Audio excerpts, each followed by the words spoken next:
हाय, मेरा नाम रोनिश श्रीवास्तव है और इस वीडियो में मैं बात करूंगा कि म्यूचुअल फंड कैसे काम करते हैं, म्यूचुअल फंड्स क्या होते हैं और आप इसमें कैसे इन्वेस्टमेंट कर सकते हैं। म्यूचुअल फंड कंपनीज को हम एसेट मैनेजमेंट कंपनीज भी कहते हैं क्योंकि यहाँ पे पैसा हमारा होता है और इसे मैनेज कोई और करता है। शेयर मार्केट में इन्वेस्टमेंट करना थोड़ा रिस्की रहता है और सभी को शेयर मार्केट में इन्वेस्टमेंट करना नहीं आता है, इसीलिए लोग म्यूचुअल फंड्स में इन्वेस्टमेंट करना प्रेफर करते हैं।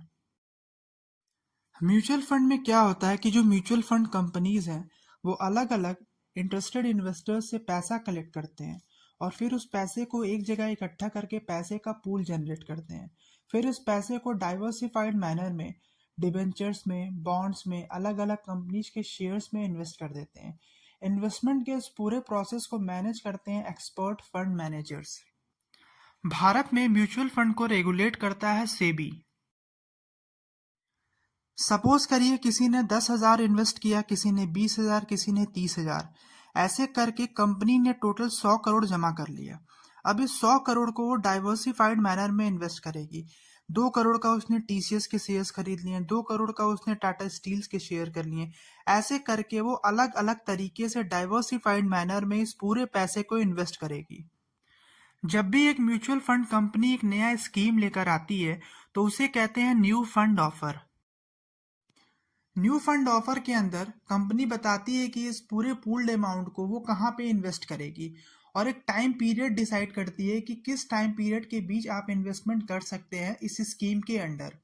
अभी जो इंटायर इन्वेस्टमेंट है म्यूचुअल फंड स्कीम के तहत, इसे यूनिट्स में डिवाइड किया जाता है जिसका फेस वैल्यू 10 रुपए होता है। इसको हम समझते हैं कि एग्जाम्पल के साथ। सपोज करिए एक म्यूचुअल फंड कंपनी ने एक स्कीम लाया जिसमें किसी ने 100 रुपए, किसी ने 200, किसी ने 300, किसी ने 50 रुपए इन्वेस्ट किए और ऐसे करते करते इन्वेस्टमेंट पहुंच गया 1,000 रुपए।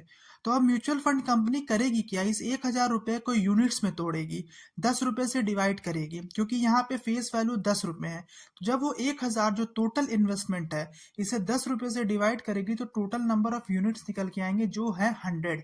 अब ये यूनिट्स इन इन्वेस्टर्स में बढ़ जाएंगे।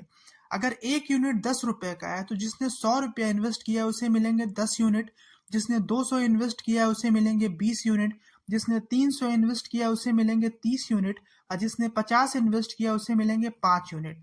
यहाँ पे एक यूनिट का दाम है 10 रुपया, तो इसे कहते हैं net asset value of the scheme. जब ट्रेडिंग होगा तो उस दिन जब इन्वेस्टमेंट ऊपर और नीचे जाएगा उसी रेशियो में यूनिट्स के वैल्यू भी ऊपर और नीचे जाएंगे।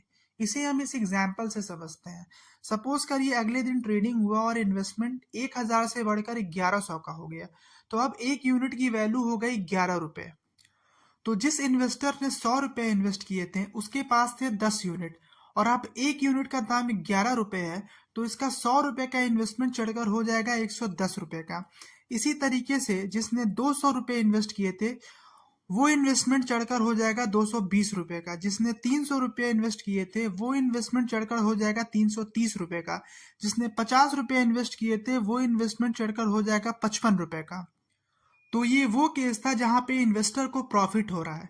अब हम एक दूसरा एग्जाम्पल लेते हैं। सपोज करिए अगले दिन ट्रेडिंग हुई और 1,000 रुपए का इन्वेस्टमेंट गिरकर 800 रुपये आ गया, तो अब एक यूनिट की वैल्यू है 8 रुपए। तो जिसने 100 रुपए इन्वेस्ट किए हैं उसके पास थे 10 यूनिट, तो अब उसका इन्वेस्टमेंट गिरकर हो गया 80 रुपए। जिसने 200 रुपये इन्वेस्ट किए थे उसका इन्वेस्टमेंट गिरकर हो गया 160 रुपए। जिसने 300 रुपये इन्वेस्ट किए थे उसका इन्वेस्टमेंट गिरकर हो गया 240 रुपए और जिसने 50 रुपये इन्वेस्ट किए थे उसका इन्वेस्टमेंट गिरकर हो गया 40 रुपए। तो ये वो केस था जहां पे इन्वेस्टर्स को लॉस हो रहा है। तो हम कह सकते हैं म्यूचुअल फंड के केस में प्रॉफिट और लॉस हमें दोनों देखने को मिलता है। अब सपोज करिए अगले दिन ट्रेडिंग हुआ और 1,000 रुपए का इन्वेस्टमेंट चढ़कर हो गया 2,000 रुपए का, तो अब पर यूनिट का वैल्यू हो गया 20 रुपए।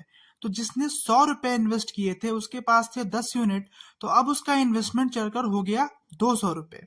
अब ये जो इन्वेस्टर जिसने 100 रुपये इन्वेस्ट किए थे इसे पैसे की जरूरत है, ये चाहता है कि अपने 200 रुपये को वो विड्रॉ कर ले, तो ये क्या करेगा, अपने यूनिट्स को म्यूचुअल फंड कंपनी को सरेंडर कर देगा और म्यूचुअल फंड कंपनी क्या करेगी, 200 रुपये के इन यूनिट्स को सेल कर देगी। तो अब म्यूचुअल फंड कंपनी के पास इस स्कीम के अंडर सिर्फ 90 यूनिट्स बचेंगे जिसका इन्वेस्टमेंट वैल्यू होगा 1800 रुपये।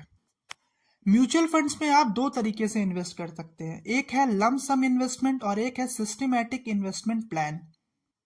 जो लम सम इन्वेस्टमेंट है इसमें आप एक बड़ा अमाउंट एक ही बार इन्वेस्ट कर देते हैं, लेकिन सिस्टमैटिक इन्वेस्टमेंट प्लान में आप मंथली बेसिस पे यहाँ पे इन्वेस्टमेंट करते हैं।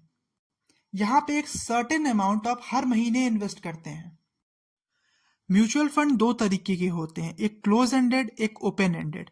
क्लोज एंडेड में एक फिक्स टाइम पीरियड के दौरान ही इन्वेस्टमेंट पॉसिबल है।